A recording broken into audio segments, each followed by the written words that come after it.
Hello and welcome to the Ice Guys.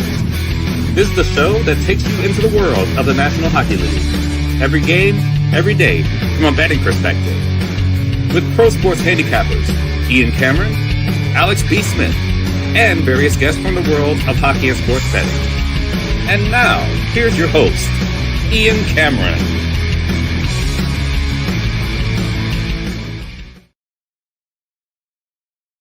Welcome to the Ice Guys, Tuesday, June 9th. Ian Cameron with you. We'll have Alex B. Smith in a moment as well. Game 4 of the Stanley Cup Final. It's the Carolina Hurricanes and Vegas Golden Knights. Vegas leading the series 2-1 and an imperative Game 4. It's always the swing game of a series when it's 2-1. Game 4, it either goes 2-2, it becomes a best of 3 if the one team wins, or it's 3-1 and the other team is pushed to the brink of elimination if the other team wins. So this is a very, very important Game 4.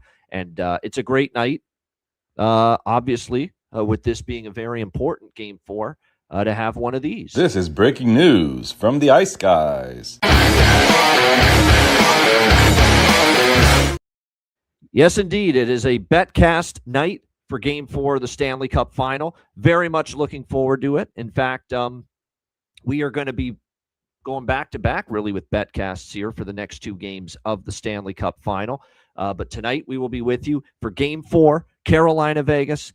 We will begin at 8:15 p.m. Eastern Time. The game's not actually starting. The puck drop's actually 8:22 p.m. Eastern Time if you want to get to the exact minute when this game is starting. So we figured we'd start at 8:15 p.m. Eastern Time, so we'll be on about 5 minutes and change before puck drop tonight. So very much excited for it. It's a big game in the series, obviously. Very important one between the Hurricanes and Golden Knights. Live betcast. This one free for all, by the way. Just wanted to make sure people are aware of that. So everyone's invited. And if you want to join us on the betcast, you can DM or email either of us, me or Alex, for a spot on the betcast. And we will make sure we send you the link for the betcast tonight before it gets underway. So excited about it. Free for all. It's our last free for all betcast of the season tonight, and it'll be our last betcast of any variety on Thursday night when we're with you for Game 5 of this series. That one is Patreon exclusive, and that'll be our last betcast of the season. They've been fun as always. So again, these are your last 2 chances tonight. And then, of course, if you're a Patreon member, Thursday night, to join us for a betcast before the end of the season. So make sure if you're around, pop in and join us tonight for Game 4 between Carolina and Vegas. We've got the birthday boy in the house. Well, belated birthday now, but nevertheless, the 37 Club, Alex becoming a member of it yesterday. Happy belated birthday, Alex. Hope it was a good one. How are things? Things good? Yeah, I think, just kind of rested. It was a much quieter birthday than years past. Just kind of chilled at home, ate some food, smoked some weed, and, watched the Wolves advance to the Calder Cup Final. That was a lot of fun getting to watch that game last night, but also watching some of the Knicks Spurs as well. So it was a nice, chill, relaxing birthday. Yeah, and no doubt. And I made sure people were aware of this yesterday that, just because Stanley Cup Final is not taking place yesterday doesn't mean there's not good hockey to watch if you're paying attention. And we had, of course, Game 7 of the AHL Western Conference Finals last night, the Chicago Wolves and Colorado Eagles. And what a hockey game it was. I watched it start to finish, had it on, one of my screens along with the NBA. It was a tremendous game. I mean, it it was good pace to it. There were chances back and forth. It was pretty much close throughout. I think the biggest lead at any point was Chicago going up by 2. They were up 2-0 early. And then, of course, Colorado ended up coming back, tying it 2-2. And then Chicago with a great goal, Ryan Suzuki, right away after Colorado tied it 2-2, made it 3-2.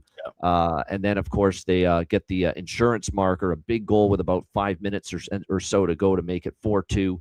Colorado cuts it to 4-3. It certainly was a sweat right till the end, but that's as close as they would get. And the Chicago Wolves with a 4-3 win in Game 7. They're off to the Calder Cup Final to take on the Toronto Marlies. We have an original 6-city battle here for the AHL Calder Cup Final with the Marlies and the Wolves. So it should be very interesting. Chicago does have home ice advantage. They did finish with a few more points than Toronto. The one thing that's interesting about this series is that both of these teams are mirror images. Both of them had Monday, okay, but not great regular seasons. And both of them are playing their best hockey right now. And both of them had to win multiple series without home ice advantage to get this far. Chicago didn't have home ice advantage in any of their series, against Texas in the division semifinals, against Grand Rapids in the division finals, and against Colorado in the conference finals. They started on the road, in all three series. They were the underdog in all three series, and they managed to get the job done. And for Toronto, not only were they on the road for the division semifinals against Laval, division finals against Cleveland, and the conference finals against Wilkes-Barre Scranton, they actually had to play a play-in series just to get in the first round. Now, they did have home ice for that against Rochester, the best of three. So they actually had to play an extra round than Chicago. So these are two of the more unlikely participants, you would think, here in this year's AHL Calder Cup Final. Should be a great series, really, because you look at it, I think both teams have kept hearing the same characteristics by the broadcast summing up these teams and why they got this far. Tight-knit group, hard-working group, maybe overcoming a lack of depth, lack of scoring at some positions. Great goaltending, both teams. They got it from Primo early, Chicago. Then he got injured, and Amir Miftahov, just absolute Miftahov, absolutely outstanding in net for the Chicago Wolves. Like, I can't say enough how good he was. Amir Miftahov was just outstanding in these two games after Primo went down. Give him all the credit in the world. And to go on the road and win two games, 6-7, down 3-2 in that series. Outstanding work. The Marlies goalie has been Artur Akhtiamov, of course. We saw him play against the Islanders with the Toronto Maple Leafs during the season. They hung him out to fucking dry. I still remember that game. 40 shots. Could have been worse if not for him. He's been great in the playoffs. So good that he was the choice over Dennis Hildeby to be the playoff goalie for the Marlies. So going to be a good series. You got two guys to watch in this series, Alex, that are not going to be AHL players anymore at all after this series. Bradley Nadeau for the Chicago Wolves. He ain't going to be an AHL guy next year. He's definitely going to be with the Carolina Hurricanes. And Easton Cowan for the Toronto Marlies is definitely going to be with the Leafs full-time next year. So, Alex, congrats. I know you're a big Chicago Wolves fan. He is, too. He loves these Wolves almost every bit as much as those Blackhawks. So I know you're a happy guy seeing the Chicago Wolves to the Calder Cup Final. Yeah, absolutely. I think it's a talented bunch. Obviously, there's a lot of guys on this team who will be clawing for spots with Carolina next year. It's interesting. The goaltending has been fantastic. And, we talk about Caden Primo and his struggles in the NHL, but as an AHL goaltender, he's one of the best. But now he's hurt. And it's interesting looking back, and I mentioned this in our chat last year. You look at the 5 times that the Wolves have won a championship. 4 of those years, it came with a backup goalie. Going all the way back to their IHL years in 98 and 2000, it was Stefan Beauregard and Andrei Trefilov stepping in late in the season, taking over for injured Wendell Young in both of those spots and winning Calder Cup. Pasi Nurminen in 2002. So it's something that the Wolves have historically been able to do, get a championship victory, winning it in a final round with a backup goaltender. It seems like they're going to have to do that again here against Toronto. Yeah, looking forward. That'll start Friday night, by the way, with Game 1. And once Primo went down, I actually, when I found out I'm like, who is this goalie? So I made sure I looked it up for Amir Miftahov, and that's how you pronounce it for this kid. He was actually a guy that was playing over in the KHL with Akbars Kazan. Actually ended up signing a 2-way deal with the Hurricanes organization prior to this year. Was in camp with the Hurricanes and obviously ended up getting reassigned to the Chicago Wolves at the beginning of the season. Obviously didn't play a ton because, they had other goalies starting for them much of the year. But then all of a sudden, out of necessity, Primo goes down. Here's Amir Miftahov. And if you watch Game 6 and 7 of this series, the guy was spectacular. He really was. He was summoning his Andrei Vasilevsky in this series, fellow countryman. You couldn't have asked for better goaltending.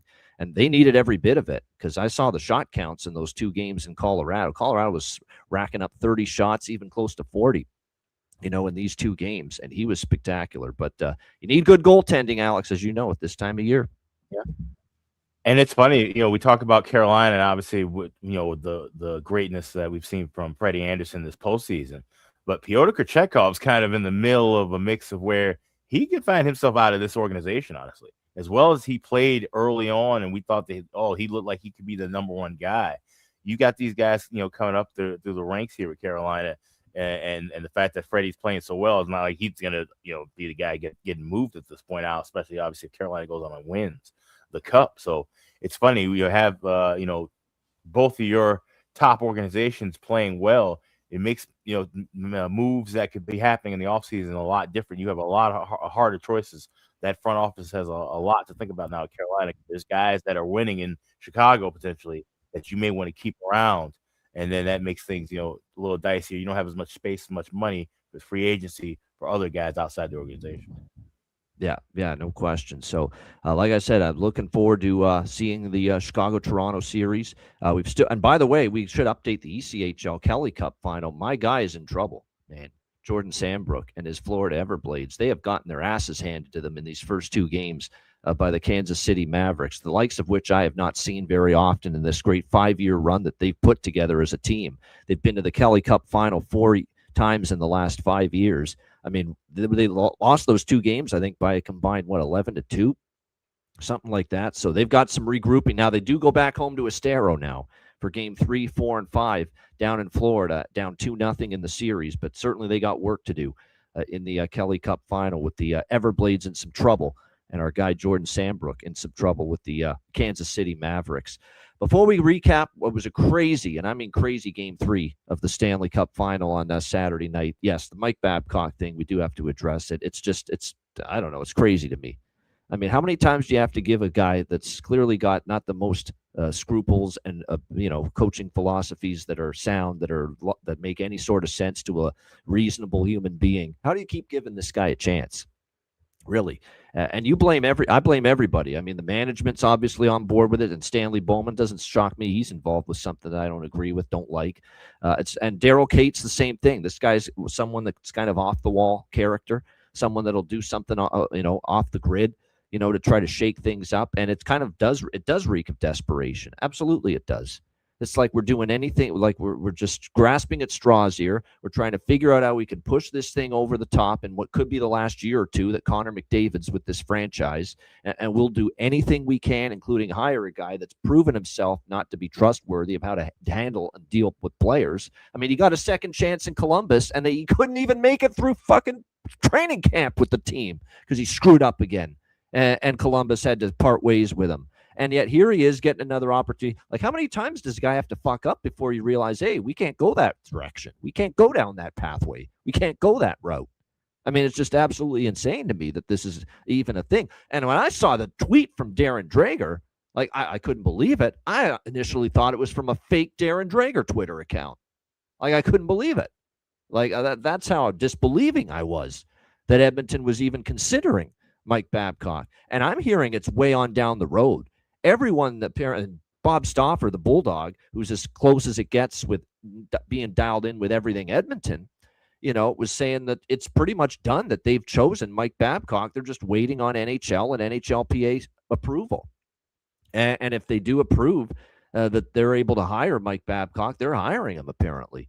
So a rather staggering turn of events. I did not expect, Alex, Mike Babcock to be in the Edmonton Oilers' lives, or really the lives of any of us having to talk about him today, but yet here we are. Oh, wait. Get your mic. Yeah, there you go.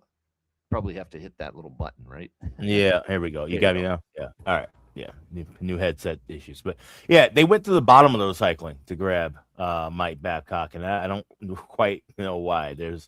I'm sure there was other choices that would have fit this team a little bit better. And now, like you said, you have added more clouds over Connor McDavid in his potential final days in Edmonton by even making this kind of a move. And even if you don't end up getting Babcock, even if something goes haywire and you got to go get some other coach, now that you're still going to have that same kind of uncomfortable feeling you had in Columbus when Babcock had to go, like you said, right out of training camp.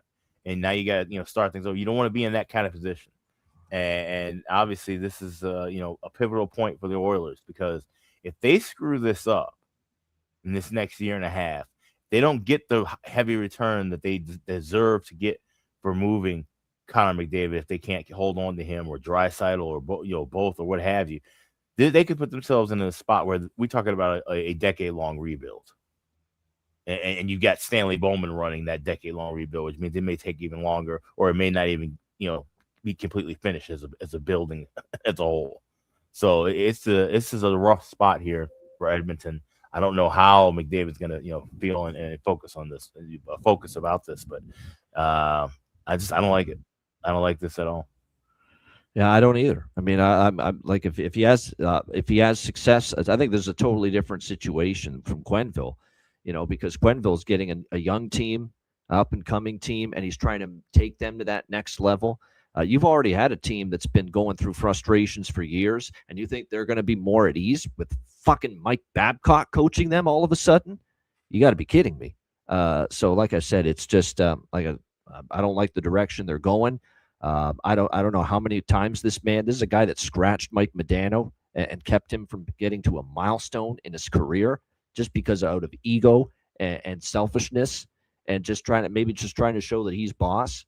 Like Chelios has horror stories. Mike Commodore hates this guy's guts. If you've heard any podcast he's been on, like I said, I'm stunned we're at this point and we're talking about maybe Mike Babcock coaching in the NHL again. But nevertheless, like I said, Edmonton looks like they've made this choice, and it's just a matter of getting the approval they need. The other big news item in the NHL yesterday was the LA Kings hiring Peter Laviolette as their head coach. There's not really much I have to say. I mean, the first year I'm sure is going to go quite well because he comes in there, they have a good first season, and then it gets worse in the second year, worse in the third year, and he's out. That's basically the Peter Laviolette pattern. The last few head coaching spots that we've seen him in, whether it's Nashville, and it's been that way his whole career. Like Carolina, the immediate success. Philly, they get to the Cup Final his very first year and lose to Alex's Chicago Blackhawks. Nashville, they're a playoff team in Laviolette's first year. And they actually did make the playoffs 5 of the 6 years he was there in Nashville. 2 back-to-back playoff seasons in Washington for Peter Laviolette when he first arrived there. A terrific first season with the New York Rangers. If first in the division, get to the conference finals and lose to Florida, and then miss the playoffs in the second year, and he's out of there just like that. So there's not really much to add, Alex, other than, he'll have a good first year, and if they don't win the Cup in year 1, and I don't think they will, Los Angeles, it's all downhill from there, and we'll see in a couple of years, and they'll be looking for another coach. That's been the pattern. I mean, there's nothing. We're not splitting the atom figuring out how things have went with Peter Laviolette the last several coaching cycles. It's been the same old thing each time. First thing that came to my mind was another first-round exit. This is be a Kings team that they'll make the playoffs, and then they'll run into some struggles and probably get bounced in about 5 or 6 games. That's kind of the way it goes. Once again, another recycling bin grab for a recycling bin franchise. That's it. I mean, that's really it. I mean, I'm not a bit shocked the LA Kings are going the recycled coach route. I did not at any point think Ken Holland and the management group there was going to choose someone off the board. Give a younger coach a chance, someone maybe with a little less experience, someone with a little bit more of an innovative, new age way of thinking in the National Hockey League. I had no doubt in my mind LA would go the old dinosaur route, the old recycled route, go to the old bin, the recycle bin, and they have. And like I said, he'll have a good first year and all downhill from there. But we wish Peter Laviolette still the best with the LA Kings. But if you don't win it that first year, all downhill from there. That's been the pattern. Carolina better hope it's not all downhill from Saturday night, because that Saturday night game was just absolutely insane. That game was absolutely bonkers. I mean, we saw obviously a scoreless first period in that one. It was actually a very, very quiet, low event first period. I'm like, hey, we're finally going to get one of those 2-1 games in this series. So couldn't have been more wrong.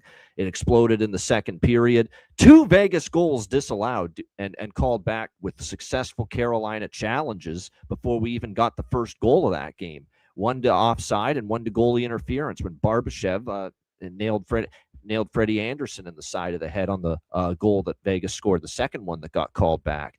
And then all of a sudden the floodgates opened for the Vegas Golden Knights. 1-0, 2-0 Vegas. Of course, off Sean Walker. Mitch Marner with an incredible night, of course. He had 4 points in that period.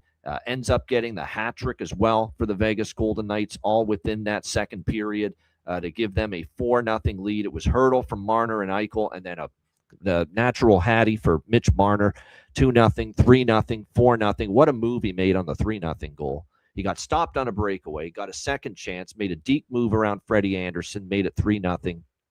And then, of course, bad pinch by Carolina. Marner down the right wing and rips it, posting in past Anderson for the 4-0 hat-trick goal. I mean, one of the more spectacular periods of hockey in the Stanley Cup playoffs from one player as we've seen in our lifetime, without a doubt. I mean, that's all you can say. And in that period, if Vegas wins the Cup, that second period, natural hat-trick performance by Mitch Marner sealed the Conn Smythe discussion. It's over. Vegas is winning the Cup. Mitch Marner is going to be the Conn Smythe Trophy winner. No question. It's over. At least on the Vegas side, it's over. He is going to be your Conn Smythe Trophy winner if the Vegas Golden Knights are Stanley Cup champions. And at that point, I thought, well, 4-0, too much to come down. Rod Brind'Amour, too much of a deficit to come back from. Rod Brind'Amour made the choice because my thought was, give Freddie a rest. Think about Game 4, and give Brandon Bussey a chance. And that's exactly what he did. What I didn't see coming was Carolina saying, oh, no, this game's not over yet. We ain't done yet. And incredible sequence, jaw-dropping sequence. Not one, not two, but 3 goals in a 39-second span. Martinook, Hall, and Stahl to make it 4-3 in the blink of an eye after being down 4-0. And then, of course, Svechnikov, it was a jam play at the net, and somehow the puck ended up getting in, courtesy of Svechnikov, tying it on the power play late in the third. 4-4, staggering turn of events. Because at 4-0, I thought that was done. Everybody thought that was done. Vegas is too good a team, too good of a defensive team to blow a lead like that. Even though they did cough up a 2-goal lead in Game 2, this was a 4-goal lead, and this at home. Like, we never expected Vegas to cough up that lead, and somehow it happened. And it had to go to overtime. And I thought Carolina, it felt like it was kind of their game to steal, but Hart made some big, and I feel for Bussy because obviously we know it got to a double overtime. Shea Theodore shot from the point, banks in off the skate of Bussy and in for the overtime winner, and the 5-4 Vegas win in Game 3.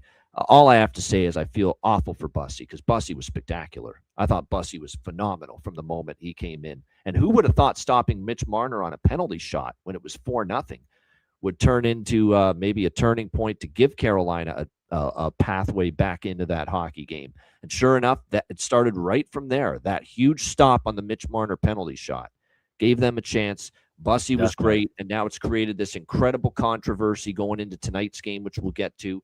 Anderson or Bussy, who's going to start in net for Carolina in this pivotal game.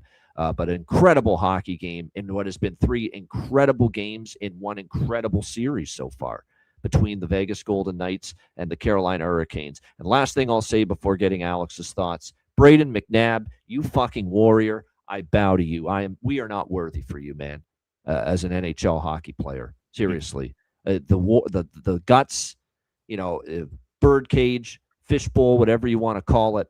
He probably has trouble breathing. You got to believe it because his nose was all dented from taking that puck square on it in Game 2. I mean, all the surgery he had to go through just to put himself in a spot like breathe. And plus, you have all the energy you expend and you're having trouble breathing already. And you found a way to gut it out and play in that game in Game 3. I can't say enough how tough a son of a gun you've got to be. Brayden McNabb, hats off to you, man. The whole hockey world is in awe of your toughness and your absolute warrior-like mentality to play that game in that kind of condition, Alex.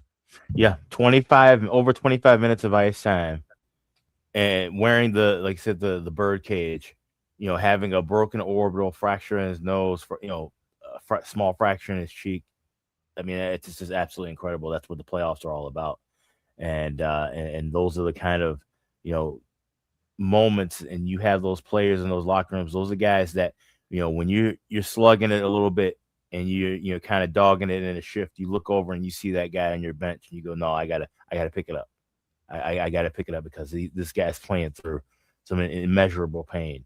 It's, to be on here on the ice and be alongside of us. So those moments build these championship kind of teams. And when you look at Carolina and Vegas, and like I said, how tight it's been open as far as the scoring goes, but it's still been tight as far as how they measure and play against one another. And it's we haven't been wrong about the handicap necessarily. We just thought that, that the defense would come step up a little bit better. It's been the offense chipping in. It's been that secondary scoring chipping in. And like I said, it's not necessarily a bad knock on the goaltending. Like I said, Bussy made some great saves. And like I said, Bussy allows that goal to Marner on the penalty shot. It's 5-0. That game's over. We know for a fact that game's over. But him making that save gave them enough hope to where they could get some momentum rolling. And Carolina's a team that can roll off momentum, just like Vegas. These are two teams that are very streaky in that sense within a game, where you give them one goal, you know they can find a way to come back. We saw Vegas with all the third period comebacks throughout the end of the season and in the postseason. These are two teams, like I said, just give them a spark, and they'll be able to catch it and light a fire with it. Yeah, no question. And like I said, this now is if you're Carolina. If you're again, I keep going back to it. Vegas has definitely won more of the periods in this series, and yet Carolina can still come out of Game 3 and think, man, we came back in Game 2 and won. We came back in Game 3, we almost won. If we can just finally, for a change, have a little bit of a better start, because really the only game they started great in was Game 1 of the series, and that's the game Vegas came back from a 2-0 deficit to win Game 1. So, like I said, that is definitely something that Carolina's got to focus on. Just having a little bit more of a better first 20 minutes, first half of the game, really, because even the first 30 minutes and just before the halfway mark of the second period of Game 3 is really where that game started to get away from Carolina. At the end of the day, even though they did tie it 4-4, you can't make a habit of digging yourself that kind of hole and expecting to win. Should be a fascinating Game 4. Let's dive into it now. We've got Carolina, Vegas. Vegas leading the series 2-1. Even money, -110 here, both sides for Game 4 tonight. 5.5, 6 the total, depending on which book you're at. Some books have 5.5 with juice. Some have 6. So make sure you shop around. If you like the under, find a 6. If you like the over, get a 5.5 here in this one. First of all, Carolina, because that's where I think a lot of the talking points are more on the Carolina side. Vegas, I don't expect their lineup to have as many changes at all going into this game, especially coming off a win. It looks like we're still going to have the same defense pairs. Obviously, McNabb played Game 3. He's going to play Game 4 again here. We're looking at pretty much status quo as far as the lineup here for tonight. Barbashev, Eichel, Stone, Howden, Carlson, Marner, Hurdle, Sissons, Dorofeyev, and Smith, Dowd, Kolasar, your 4 forward lines. But there is going to be some shakeups for the Carolina Hurricanes. First of all, in net, Freddie Anderson did not practice yesterday. He was not even on the ice. They said it was a maintenance day. Brandon Bussey was in the starters net for Carolina at practice yesterday. That's not, I think, 100% determination right there that he's going to start tonight, Bussey. We'll have to see. Maybe they've just given him rest. Now, he did take a little bit of a knock at the side of the head. Don't forget about what happened with that Barbashev contact that led to that disallowed goal. That could be part of it as well. I think at the end of the day, if you ask me who I think is going to start, I think it's Bussey, but I'm not going to be 100% sure. We should know pretty soon, because I know Vegas was on the ice for a pregame skate earlier. Carolina's probably on the ice or just about to hit the ice right now. So there's actually a chance that we might even find out the mystery answer to this question before we wrap up the show. But we don't know for sure yet whether it's going to be Brandon Bussey or Frederik Andersen. I think here's my theory on this, Alex. I think either way, there's reasons to like Carolina in the spot tonight, regardless of who the goalie is. If it's Bussey, you get that adrenaline lift for Carolina, and a guy that came in there and played brilliant, really, in the third period and overtime. You couldn't have asked for anything more. And the goal that went in on Bussey was just a horseshit goal. Horseshit. It was terrible. I mean, terrible bad luck, terrible bad puck luck there. And other than that, he was terrific. But if you go to Freddie Andersen, he gets pulled in Game 3. He's finally got a little bit of rest now, because he's played a lot of hockey in these playoffs.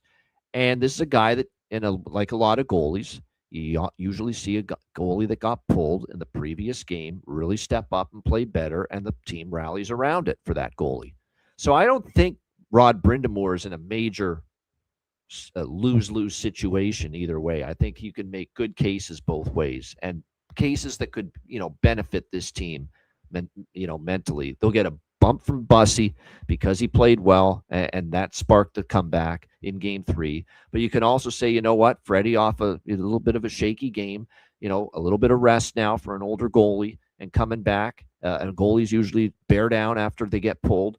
That you could see him play a much better game, and they rally around that too if Freddie Anderson's in there. So I don't think I'm not going to be putting my foot down and saying, oh, I hate this decision to go with Bussy, or, oh, I hate this decision to go with Anderson. I get the cases for both of those arguments, going into Game 4 here tonight. One thing we know about Carolina is there's no quitting the team. I mean, the fight, the ability to just find a way to bounce back, it's been incredible in Game 2 and in Game 3. Now, Game 2, they won with the comeback. Game 3, they fell short of winning, losing in overtime despite the 4-goal comeback. But what that proves to me is Carolina, is still very much in this series. And we have to bring up, obviously, the fact that this Carolina team in bounce-back mode has been damn near unbeatable since January. Perfect 13-0 for the Carolina Hurricanes off a loss since January.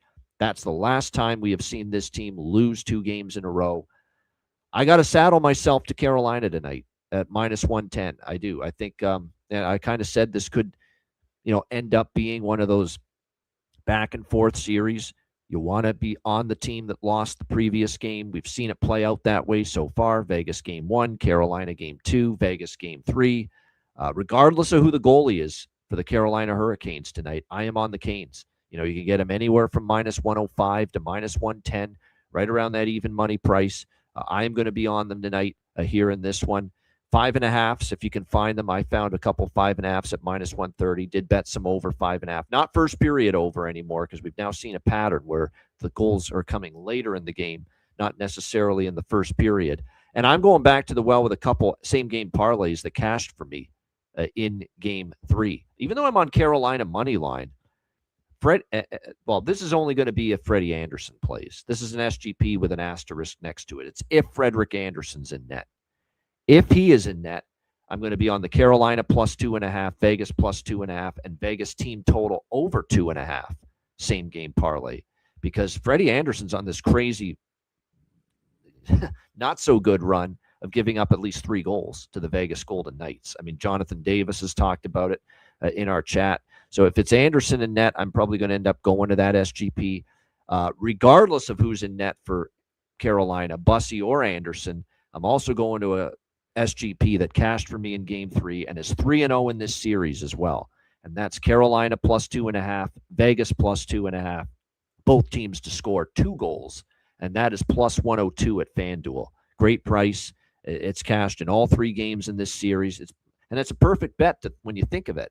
The teams have been close. There's been very little separation. Both teams have easily gotten to 2 goals in every game so far in this series. So you can take the Canes +2.5, the Golden Knights +2.5, and both teams to score 2 goals +102 at a plus price. To me, it's great. It's a great bet. It's 3-0 in this series, and we're going to come back to it here tonight in Game 4. I'll get to the props in a minute, but first, Alex, your thoughts. Game 4, how are you approaching it? Carolina, Vegas.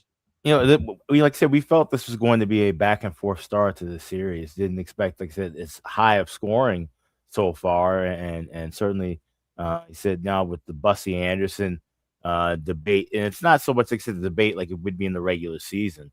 Anderson's playing, as I've been saying for the last few weeks, the goaltending performance of his life, honestly, in this stretch. And I would honestly look to play him early, but maybe run with a bit of a short leash with him. If he gives up a couple of soft goals, then you go to Bussy, and then at that point, you just got to pretty much ride Bussy, because you don't want to have that, musical chairs going the rest of the series. But, I think that's probably the best way to do that. If you start Bussy now, say Bussy has a great game and give you a win, now you're at this point where you're forced to kind of throw Anderson under the bus, even though he's played as well as he has. So that's my take on how I would run it if I was Brenda Moore in that spot. But like I said, either way, I feel like Carolina can get up and get a win here.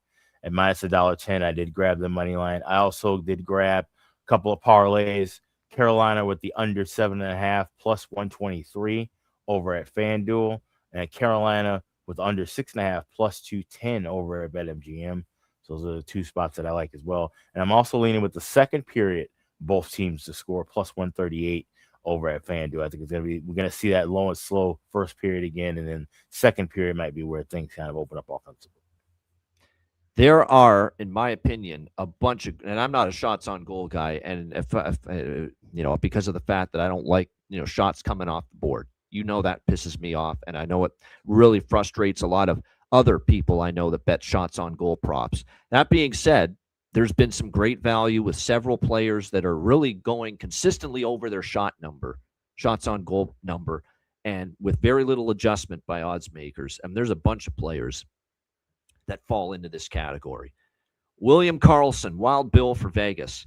He's gone over 1.5 shots on goal now in 6 straight games. And there's been very little adjustment in the price. You can still get minus 130 to minus 140 for William Karlsson over 1.5 shots on goal right now for Vegas. He's gone over that number in 6 straight games.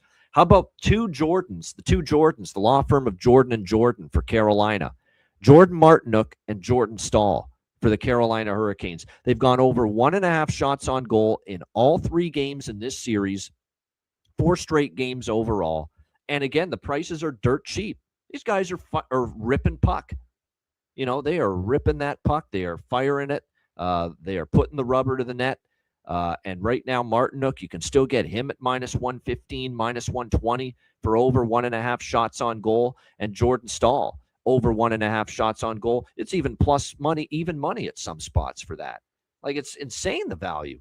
Like, are people not watching that Jordan Stahl has scored in 3 straight games? Maybe adjust the shots on goal number a little bit, or the price at least, if you're going to keep it at 1.5. I mean, my goodness. It is just great value for both of them, Martinook and Stahl. Not to mention, based on the line combinations I'm seeing, Rod Brind'Amour is planning on moving Jordan Martinook to the top line with Sebastian Aho and Andrei Svechnikov. That's the way it finished in Game 3. Hall, Stankoven, and Blake, that's the one line that's not getting adjusted at all.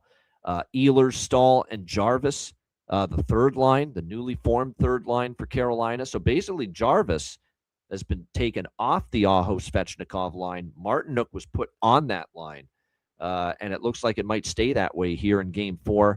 Carrier, Jankowski, and Robinson, the fourth line. And then, of course, Slavin, Chatfield, Miller, Walker, Gostisbehere, Nikishin, remaining the defensive pairings. So, and not just with Jordan Martin. And if Jordan Martinook's going to be on that top line tonight with Aho and Svechnikov, not only the shots on goal prop is a great bet, but goal prop, assist prop. I mean, I'm seeing the goal prop plus 600. He actually got Carolina's first goal to start that comeback in Game 3 in the third period. He got the goal that made it 4-1, got the Hurricanes on the board.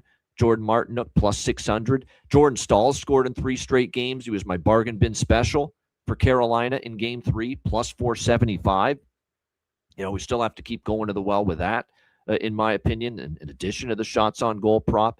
Getting back to shots on goal, Brett Howden for Vegas, all 3 games in this series, he's gone over 1.5 shots on goal. That price is cheap at minus 120 for him to go over 1.5 shots. Rasmus Andersson, defenseman for Vegas, he's gone over 1.5 shots on goal in all 3 games in this series as well. I mean, and you're getting plus money on that, plus 120 for Rasmus Andersson, over 1.5 shots on goal. Obviously, Brett Howden, goal, assist, point props are worth a look. I know he finally didn't score last game, but still worth a look, especially because he is shooting the puck and he's been red hot in the playoffs. So there are just boatloads of great value bets as far as shots on goal. Mitch Marner's gone over 2.5 shots, and that's plus money in back-to-back games. Mark Stone's gone over 1.5 shots in back-to-back games. But the ones I like the most are all those players that have gone over their shot numbers 3 games in a row or more. Howden and Anderson for Vegas, Martinook and Stahl for Carolina, Karlsson for Vegas, William Karlsson, who's gone over 1.5 shots in 6 straight games. They're all worth a look. Brett Howden, Tomas Hertl, Jordan Stahl on 3-game point streaks. They've collected a point in all 3 games. I would go goal assist with both because we've seen Howden, Hertl, and Stahl also get on the board and find the back of the net for in this series. So all 3 of them, don't just bet point prop. Do the goal assist split. It's better return for you. with those three guys because they've all scored, goals, multiple goals in this series. Howden, Hurdle, and Stahl.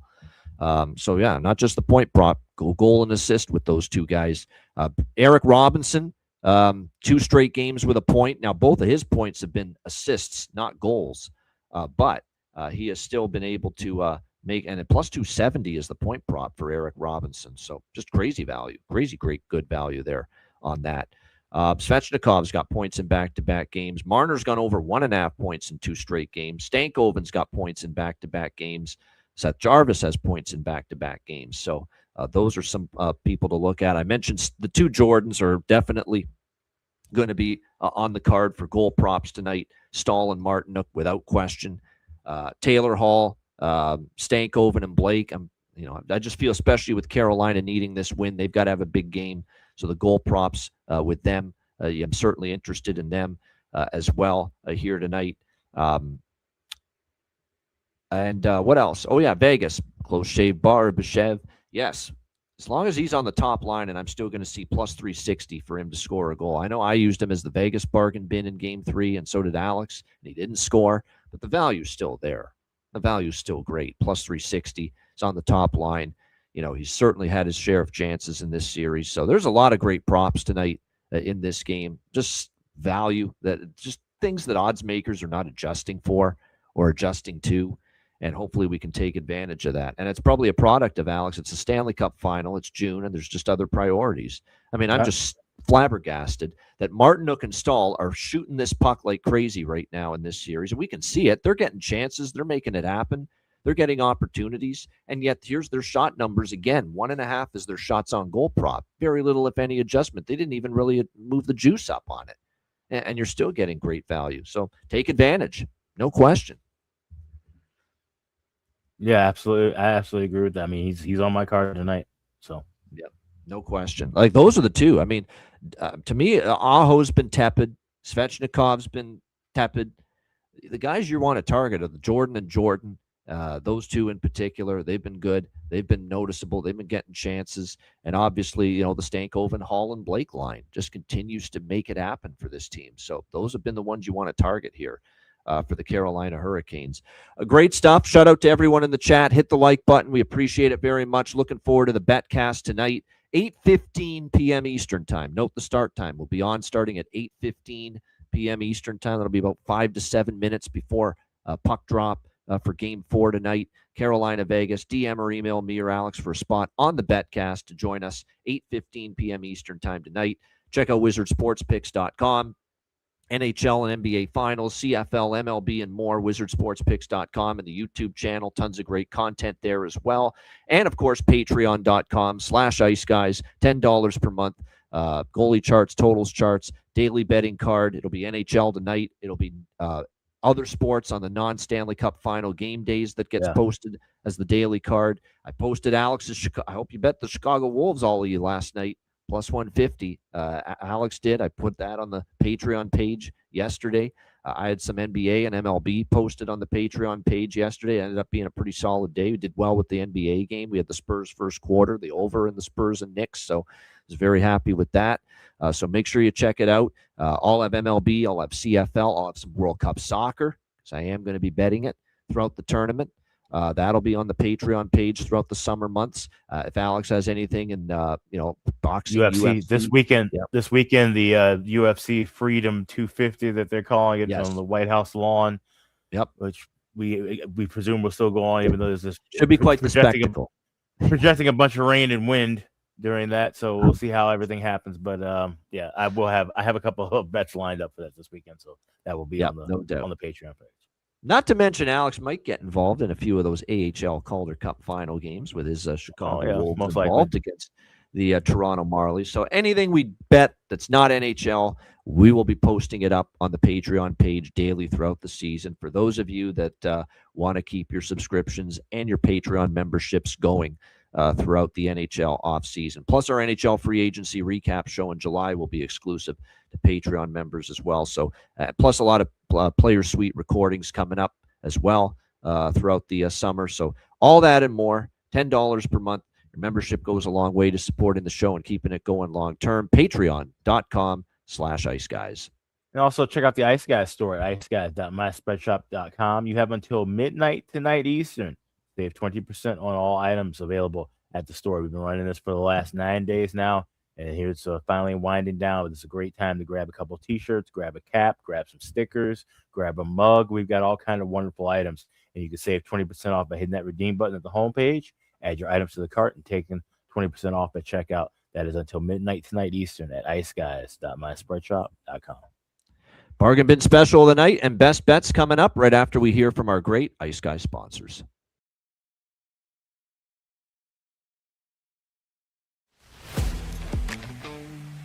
Wizard Sports Picks, featuring the finest handicappers in the universe.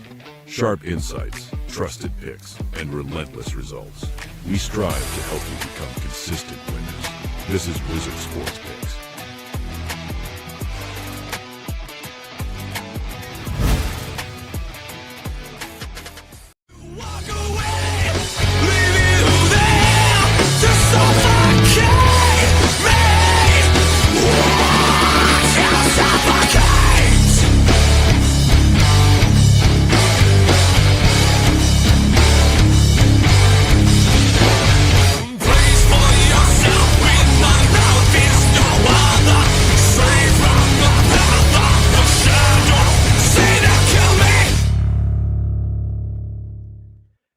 All right, bargain bin special of the night. Yeah, we did have one come through for us on Saturday night with Game 3. Jordan Staal, the captain of the Carolina Hurricanes, cashing for us with one of the bargain bin special selections. See if we can add to it here. Game 4, a bet cast night. So again, make sure you join us for that during the game. But bargain bin special of the night, we'll start with Alex. What do you got?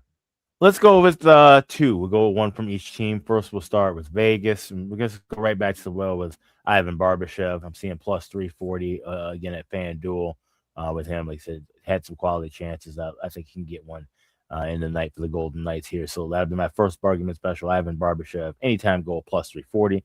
The second one for Carolina, we'll go with Shane Gostisbehere. You can get him plus 525 anytime goal. We've seen him chip in.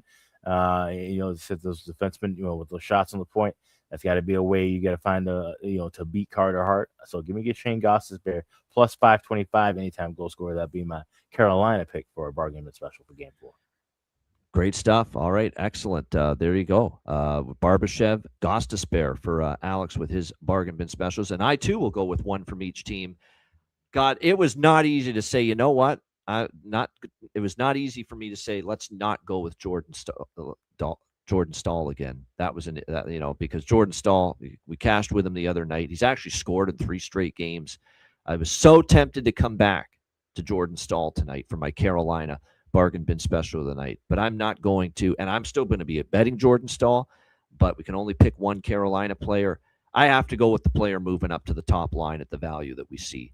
Jordan Martinook, plus 600. If you're going to give me plus 600 on Jordan Martinook on the top line with Aho and Svechnikov tonight here for Games 4, that's bargain bin worthy right there. So Jordan, and he did score the first goal to get the comeback started for Carolina in Game 3. Jordan Martinook, Carolina, plus 600 for my first bargain bin special of the night. My second bargain bin special of the night, I mentioned how he's gone over 1.5 shots in 6 straight games for the Vegas Golden Knights. Let's hope one of those shots finds its way into the back of the net. Wild Bill, William Karlsson for the Vegas Golden Knights, plus 475 for him. So there you go. Jordan Martinook, Carolina, plus 600, and William Karlsson for Vegas, plus 475 for my 2 bargain bin specials for Game 4 of the NHL Stanley Cup Final. All right, best bets. Alex, what do you got for best bet? Yeah, let's go with a little parlay action. Give me Carolina money line tied to the under 7.5 plus 123 available at FanDuel. If we get this Carolina victory here, we will now be tied 2-2 in the series, and that'll get us right into that 6-game, 7-game spot that we're looking for. So give me Carolina and the under 7.5 parlay together plus 123 is my best bet for Game 4. All right, good stuff. And my best bet, get that Scorpions karaoke going. Here I am, da-da-da-da. Rock you like a hurricane, rock you like a hurricane. Carolina, minus 108 We're going with Carolina. 13-0 off a loss. How are we going to go against a streak like that? They've shown their mettle. They've shown their ability to bounce back. Carolina, minus 108 for my best bet here for Game 4. Shout out to everyone in the chat. Hit the like button. Betcast tonight. Looking forward to it. A reminder, the Ice Guys is live every Stanley Cup Final game day. And if you can't watch the show live, download the podcast in audio form on all major podcast platforms. For Alex P. Smith, I'm Ian Cameron. Have a great Tuesday night. See you for the Betcast tonight. And again, our next daily show for Game 5 Thursday at 2 p.m. Eastern right here on the Ice Guys.